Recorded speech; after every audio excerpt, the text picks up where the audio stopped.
Poor girl, still a secretary? My aunt mocked at the reunion. Next day their $100 million deal needed the CEO's signature. Their faces when they saw me at the head of the table. The Wilson family's annual reunion was exactly as suffocating as I remembered. Crystal chandeliers sparkled overhead in my aunt's oversized mansion, reflecting off designer dresses and expensive watches. The air was thick with a peculiar mix of expensive perfume and superiority that seemed to follow my relatives everywhere they went. I stood in the corner watching my cousins compete for attention with stories of their latest achievements. My simple black dress, carefully chosen to help me blend into the background, felt like armor against their judgment. Olivia. My Aunt Patricia's voice cut through the chatter. I almost didn't see you there. Still working as a secretary, dear. I took a small sip of champagne, hiding my smile behind the glass. Administrative assistant, actually. Oh, she raised a perfectly manicured eyebrow. Still at that little consulting firm? What was it called again? Summit Solutions, I replied quietly. My cousin Ethan, fresh from making partner at his father's law firm, couldn't resist joining in.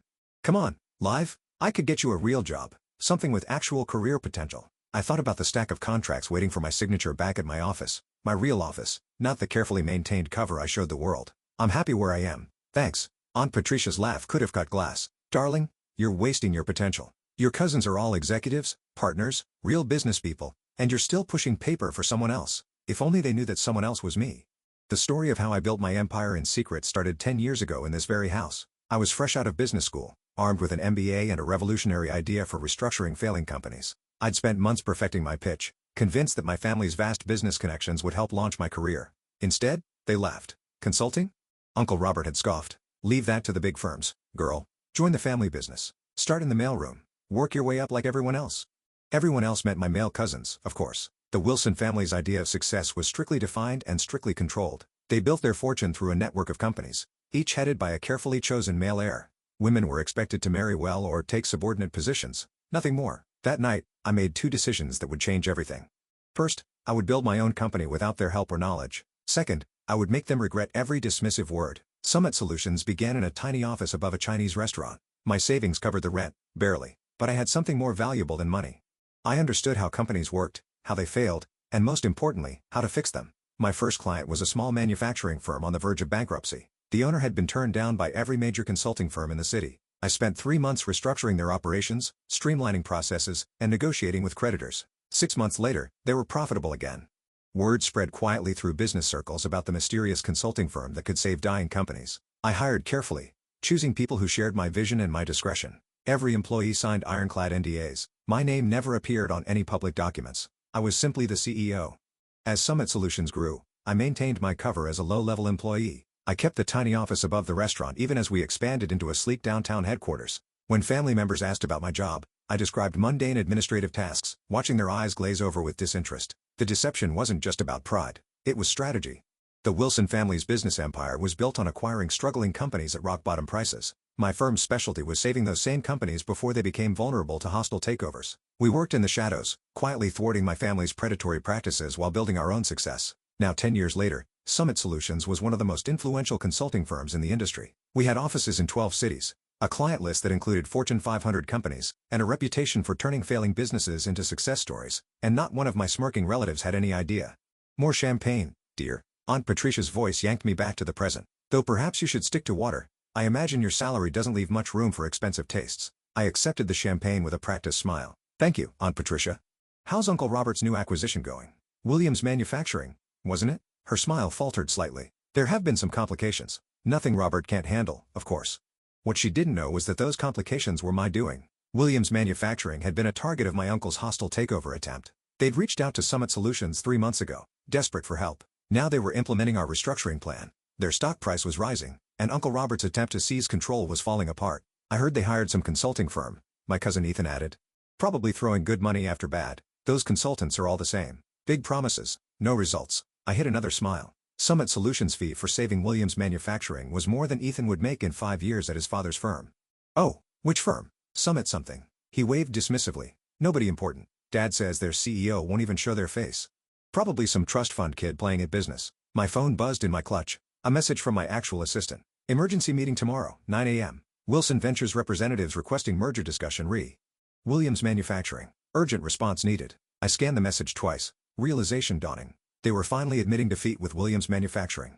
After failing to acquire the company, they were now seeking a merger, which would require approval from Williams Consulting Firm. My firm? Tomorrow morning, My family would walk into a meeting expecting to strong-arm their way into a merger. Instead, they would find themselves facing the secretary they dismissed for the past decade, except I wouldn't be bringing coffee. I would be sitting at the head of the table. "Everything all right, dear?" Aunt Patricia asked, noticing my expression. I finished my champagne and gave her my brightest smile. "Perfect. Actually, I should head home. Early meeting tomorrow." "Oh, taking notes for someone important? Something like that?" I replied, already planning what I would wear. "Something exactly like that." The next morning, I stood in my private elevator, ascending to Summit Solutions' executive floor. Gone was the simple black dress from last night's reunion. Today, I wore a tailored channel suit in deep navy, a power color for a power move. My assistant, Maya, waited at the elevator doors with a tablet and knowing smile. "The Wilson Ventures team arrived early," she reported as we walked. "Your uncle seems particularly anxious to meet Summit CEO." "I'm sure he is." I checked my reflection in a glass wall. "Perfect. Are they in the main conference room?" "Yes, along with Mr. Harrison from Williams Manufacturing." Maya's eyes sparkled with anticipation. "Your cousin Ethan is there too. Apparently, he insisted on handling the legal aspects personally." I smiled, remembering Ethan's condescending offer of a real job just yesterday. "Who else from the family?" "Your Aunt Patricia came as moral support, though she's not officially part of the meeting. And your cousin James, he's representing Wilson Ventures' finance department. A perfect audience." I checked my watch. 8:57 a.m. Had they been served coffee? Your aunt complained that there was no one to serve it. Maya's grin widened. "I told them the administrative assistant would be in shortly." I almost laughed. For 10 years, I played the role of invisible support staff whenever family members visited the office. They never looked closely at the quiet woman who brought their coffee or took their coats. It had been the perfect cover. "Give me 2 minutes," I said. "Then bring in the contracts." I could hear voices through the conference room's heavy doors. My uncle's authoritative tone, Aunt Patricia's sharp laugh, Ethan's smug commentary. Taking a deep breath, I pushed the doors open. The conversation stopped abruptly. My uncle sat at one end of the long table, apparently having assumed the power position. Ethan and James flanked him, both in expensive suits that screamed family money. Aunt Patricia perched nearby, examining her manicure with practiced disinterest. Mr. Harrison from Williams Manufacturing sat alone on the other side, looking uncomfortable. Finally, Aunt Patricia sighed. "We've been waiting for coffee," for she stopped, really looking at me for the first time. "Olivia, what are you wearing, and why aren't you carrying coffee?" I walked calmly to the head of the table, the seat directly opposite Uncle Robert. "I don't serve coffee anymore, Aunt Patricia. In fact, I never really did." "What is this?" Uncle Robert demanded. "Where is Summit's CEO? We were promised a meeting with the actual decision-maker."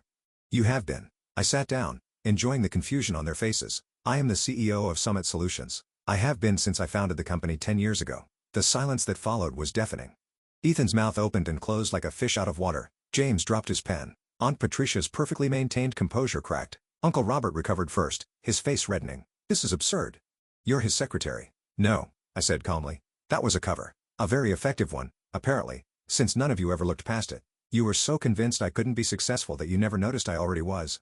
Maya chose that moment to enter with a stack of contracts. She distributed them efficiently, then took her place standing behind my chair. "These documents," I continued, "outline the terms under which Summit Solutions will consider approving the merger between Wilson Ventures and Williams Manufacturing." "Consider approving?" Ethan sputtered. "You can't be serious.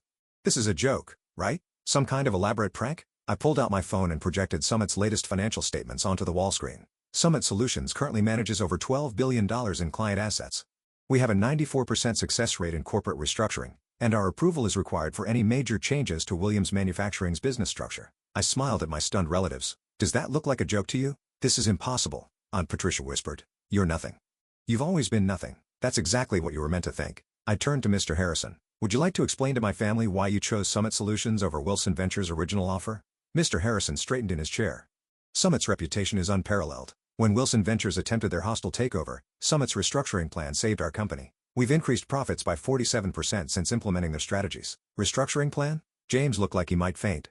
"The plan that destroyed our acquisition attempt. That was you, among others." I began listing cases on my fingers. "Peterson Electronics, which you tried to acquire last year. Maritime Shipping, which you underbid on last quarter. The Davidson Group, which mysteriously recovered just before you could buy them out." I leaned forward. "For 10 years, I've been quietly undermining every predatory acquisition attempt your company has made." Uncle Robert's face had turned an alarming shade of purple. "You deliberately sabotaged family business." "No," I corrected. "I built my own business, one that helps companies survive instead of devouring them for parts. The fact that it interfered with your plans was just karma bonus." "This is ridiculous," Ethan declared, standing up. "I'm calling our lawyers." "Sit down, Ethan." My voice carried an authority that made him freeze. "You really should read those contracts in front of you. The ones your firm spent months trying to secure for this meeting." I watched realization dawn on his face. "That's right. Your law firm's biggest client this year." "That was me too." Maya stepped forward with another document. This is a summary of Summit's current market position and liquid assets. You'll note that we're now in a position to acquire controlling interest in Wilson Ventures if we choose. The room erupted in chaos. Aunt Patricia was practically hyperventilating. James was frantically checking the numbers on his phone. Ethan had collapsed back into his chair, looking shell-shocked. "This is blackmail," Uncle Robert growled. "No," I said quietly. "This is business. The kind you taught me, I'd never be capable of handling." I stood up, smoothing my jacket. "You have until 5 p.m. today to review the merger terms. They're very generous considering our position. If you decline, Summit Solutions will begin purchasing Wilson Ventures stock on the open market tomorrow morning." I headed for the door, then paused. "Oh, and Aunt Patricia, that champagne you so graciously offered me last night, I own the vineyard that produces it, bought it last year. The coffee you were so desperate for this morning, that chain too." I smiled sweetly. Turns out my salary does leave room for expensive tastes after all. The door closed behind me on their stunned faces. In my private office, I finally allowed myself a moment to process what had just happened. 10 years of careful deception, of playing the invisible underachiever had led to this moment. Maya appeared with a real cup of coffee, my favorite blend from my own coffee chain. Was it worth the wait? I thought about all the times I'd served coffee in this very office, watching my family dismiss me, underestimate me, write me off as nothing more than a secretary. Every single second, my phone buzzed. Messages already pouring in from family members who must have heard about the meeting. I silenced it without looking. They'd have plenty of time to process their new reality. Right now, I had an empire to run, and for the first time in 10 years, I could finally do it without hiding who I really was. The next 48 hours were exactly what you'd expect when a family built on power and appearances suddenly discovers they're not at the top of the food chain anymore. The messages started pouring in almost immediately after the meeting. "Aunt Patricia, darling, let's discuss this over lunch. You always were my favorite niece, Ethan. Come on, live? We were just joking around. Family should stick together. James, you can't do this to us. We're blood." I ignored them all, focusing instead on the rapid-fire emails from Wilson Ventures board members. They weren't stupid. They could see which way the wind was blowing. By noon, they had scheduled an emergency board meeting. By 3, they had voted to accept Summit's merger terms. Uncle Robert, predictably, didn't go quietly. "You've betrayed this family." His voice echoed through my office as he barged in unannounced. Maya moved to intervene, but I waved her off. "Let him have his moment." "Actually," I said, not looking up from my computer, "I'd say I learned from this family. Isn't this exactly what you taught us? Seize power, eliminate competition, never show weakness. We gave you everything that made me laugh. You gave me nothing. Less than nothing. You taught me that I would never be good enough, that my only value was in supporting the men in the family. So I built something better. By deceiving everyone for a decade, I finally looked up at him. By letting you deceive yourselves, you saw exactly what you expected to see. A quiet, unambitious woman who knew her place. That was your mistake, not mine." The fight seemed to drain out of him suddenly. He sank into one of my visitor chairs, looking older than I'd ever seen him. "Why reveal yourself now? You could have continued operating in secret because it was time I closed my laptop. Williams Manufacturing isn't the only company you're trying to acquire. There's Thompson Electronics, Maritime Solutions, at least 3 others. Companies with good people, solid products that just need help restructuring. I'm tired of watching you destroy them." "It's business," he protested weakly. "No, it's greed. And it stops now." I handed him a folder. "These are the final merger terms. Summit Solutions will acquire a controlling interest in Wilson Ventures. We'll restructure the company to focus on building businesses up, not tearing them down. You can stay on as a consultant if you accept the new direction. If not, your golden parachute is outlined on page 3. He opened the folder with trembling hands. "You've thought of everything. I learned from the best." I smiled without warmth, though not in the way you intended.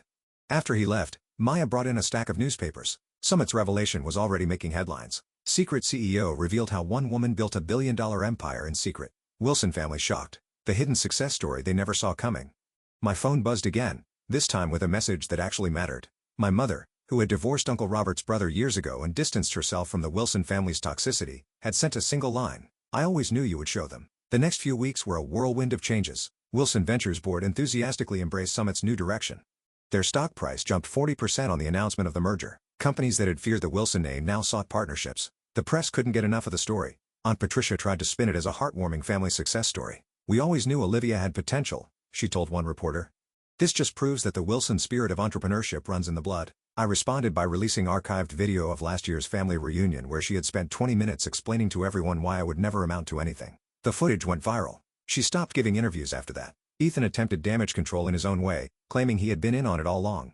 Unfortunately for him, too many people had witnessed his shocked face in that conference room. His law firm's other clients began questioning his judgment. Within a month, he was quietly asked to take a leave of absence. James adapted the fastest, approaching me with a business proposal just 2 weeks after the revelation. "We could dominate the market together," he suggested over an awkward lunch. "The Wilson Summit alliance would be unstoppable." "That's not what Summit Solutions is about," I told him. We don't dominate, we elevate. The real changes came in the quieter moments.